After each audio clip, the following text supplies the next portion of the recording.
আম্মাজান আয়েশা রাদিয়াল্লাহু তাআলা আনহা বর্ণিত হাদিসে নবী করিম সাল্লাল্লাহু আলাইহি ওয়াসাল্লাম বলেছেন, ইন্না আবগাদার রিজালি ইনদাল্লাহ, আল্লাহর কাছে সবচেয়ে খারাপ মানুষ হলো আল আলাদুল খাসিব। কে সবচেয়ে খারাপ মানুষ? হলো যে ব্যক্তি প্রচন্ড ঝগড়াটে স্বভাবের, কথায় কথায় লেগে যায়, যেখানে সেখানে লেগে যায়। এই রোগ যদি আপনার মধ্যে থাকে, আমার মধ্যে থাকে, এই হাদিস আমাদেরকে সতর্ক করছে, এখনই আসুন পরিবর্তন করি না। আমি যেখানে সেখানে ঝগড়া কোনোভাবে লাগতে দিব না। আমি নিজেকে নিয়ন্ত্রণ করব, আত্মশাসন করব, আত্মনিয়ন্ত্রণ করব। আমি ভালো হওয়ার চেষ্টা করা যাবে না ইনশাআল্লাহ?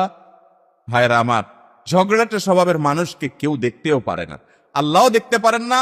আল্লাহর কাছে আবগাদুর রিজাল, সবচেয়ে খারাপ মানুষ শুধু আল্লাহর কাছে খারাপ মানুষ হয় না, বান্দার কাছেও খারাপ মানুষ হয়। কেউ হয়তো বলে না আপনারে, পেছনে পেছনে সবাই জানে লোকটা ফালতু কিসিমের মানুষ, শুধু ঝগড়া ঝাঁটিয়া তর্ক বিতর্ক ছাড়া তার কাছে আর কিচ্ছু নাই।